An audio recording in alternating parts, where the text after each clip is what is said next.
Today on Reigning3s.com TV, we'll talk about Kevin Love's impending free agency and why you should expect to see him leave Cleveland for the sunny skies of Los Angeles.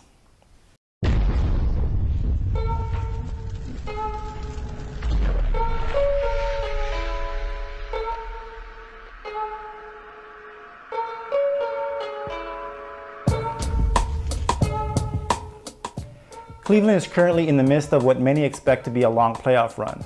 Regardless of how Cleveland's season turns out, whether they fall short or hold up the Larry O'Brien Trophy in June, we predict Kevin Love will leave this offseason and take his talents to Los Angeles, specifically to don the purple and gold.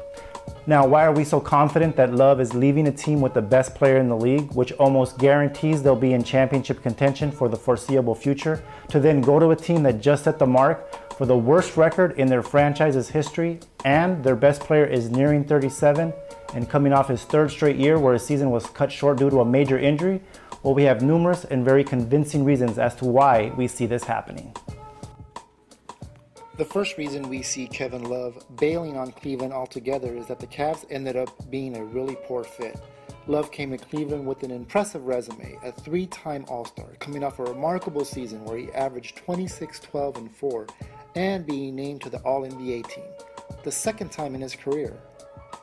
Also, he was considered by many as the best player at his position. At the very least, he was in the discussion. Then, this season in Cleveland happened, and all of those accolades now seem to be a distant memory. Love's points and rebounds are down to near career lows at 16 and 9. Love was accustomed to playing both inside and out to now being relegated as a spot-up shooter. From years of being the number one option in Minnesota, he's now settled in as third in the pecking order, behind LeBron James and Kyrie Irving. Sometimes fourth if J.R. Smith has it going. Now, come the fourth quarter, Love has fallen even farther down the list, ranking 6th in minutes behind the likes of Iman Shumpert, Tristan Thompson, and Matthew Dellavedova. On top of all this, Love was not named to the All-Star team despite playing in the meagerly talented Eastern Conference.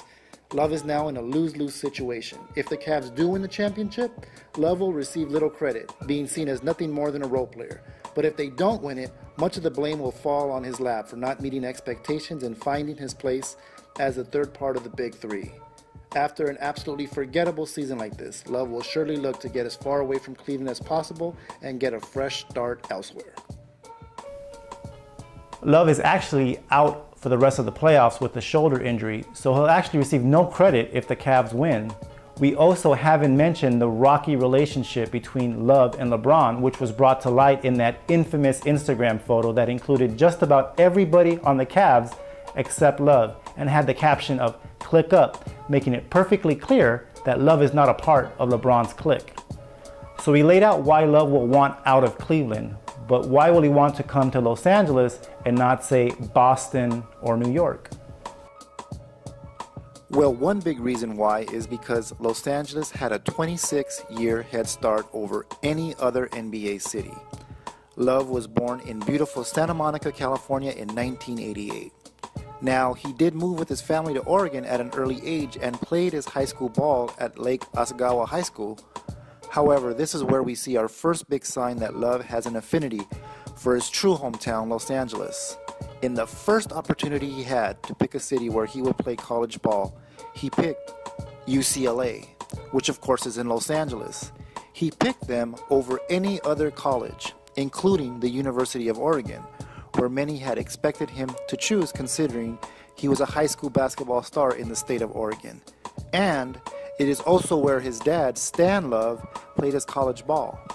His dad is a legend at Oregon, but he shunned them for UCLA and Los Angeles. Since that time, Love hasn't had another opportunity to choose his location. He was drafted by Memphis, then traded immediately to Minnesota. 6 years later, he was traded to Cleveland, and this year he finally gets a chance to opt out and become an unrestricted free agent, free to choose his new home, and we all know how he chose the last time he had a similar decision to make. Now, being born in a city and then returning at the first opportunity doesn't say a whole lot in itself, but it doesn't end there. Love also has numerous ties to Los Angeles outside of being born there, specifically his family, a few of which are these guys.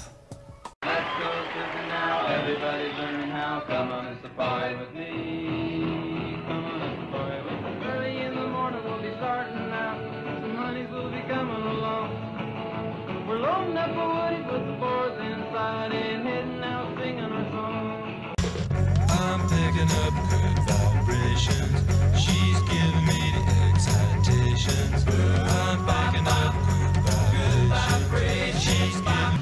I wish they all could be California. I wish they all could be California.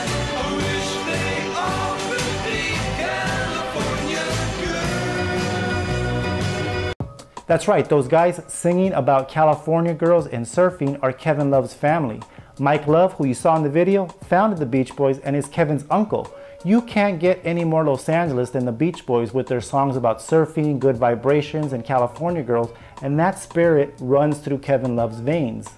Speaking of California girls, that takes us to our next reason of why we believe Love is a lock to be a Laker next year. His current love interest, 5'10" blonde bombshell and Hollywood actress Cody Horn. Hi guys, I'm Cody Horn, and we're going to take you through some of the friends that we're really excited about. Let's see what we got.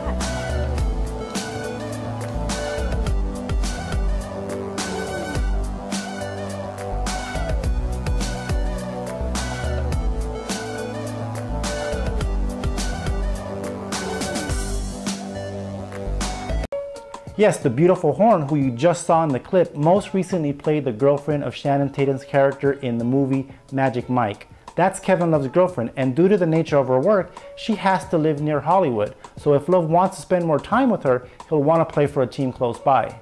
Now, Horn and Love are not married, at least not yet, so it could very well not work out. But once a high-profile person like Love goes Hollywood actress, you can't go backwards. His next love interest has to be that same level, and you don't find Cody Horn types in Cleveland or Boston.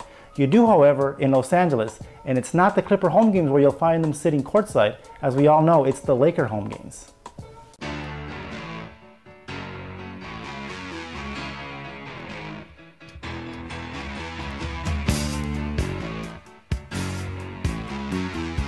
Look at these women, ain't nothing like them nowhere.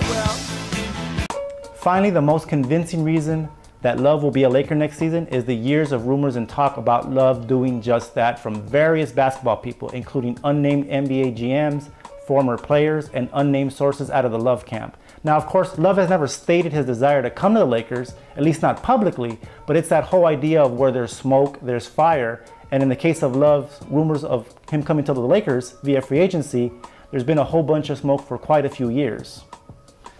So there it is, our reasons why Love will soon be a Los Angeles Laker. No need to wait for the official signing to order your Love jersey. I believe we made a pretty good case, so feel free to jump on those orders now. We can now move on to more pressing questions such as who the Lakers will draft with their top 5 pick, assuming they don't lose it, and how they will fill out the rest of their roster around Kobe and Love. That's it for us this week. Thank you for checking us out.